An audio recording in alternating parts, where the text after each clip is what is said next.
So, they're flying in flight level, parallel with the ground, measured with altimeters that are measuring barometric pressure from sea level.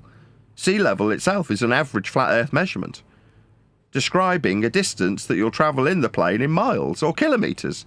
Flat, horizontal, perpendicularity ascribed with level flight, parallel with the ground. It is that simple. Every part of every aspect of every measurement to do with flight is flat. But we want to compare it to the elite's maps that they've given us when propagandizing us and gerrymandering the world to their advantage, and say that it works better on a globe projection than it does on what? A globe? Nobody's using a globe for navigation. So the starting point for all of the mapping are measurements that will be described in a Cartesian way, measured with a flat Earth angle to positions that stars are above, that we've tracked for thousands of years and will be able to track accurately for tens of thousands of years to come because of their cyclical nature. Where they will be above, at what time, we know exactly.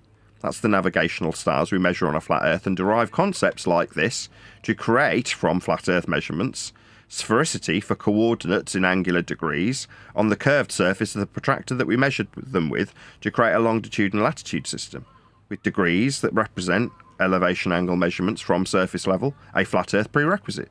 Every single aspect that gets you there is going to be a flat Earth measurement, even for the distorted azimuthal projections. They all start with flat Earth measurements, get projected onto globes, a glorified protractor, and then back out onto either a conical shape that gets projected then flat, or into a cylindrical shape that can get cut down the middle and rolled out flat. Whichever way it's done, it's still distorting the land, no matter which way you dice it.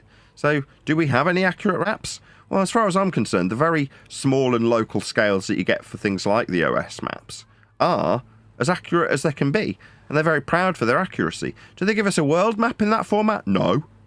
But we have charted the entire world and measured it in the same similar, accurate way that your average land topography has been measured by the Ordnance Survey. Flat, using linear distances. That's how we measure. Those are the axiomatic principles that are in effect. What's that? They curve?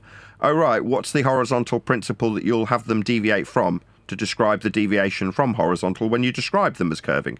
Oh, you'll need miles to describe 8 inches per them in a horizontal linear fashion to describe the curve that you suggest the ground's got after you've measured it flat, with miles to derive the curve from. Yeah, miles are flat.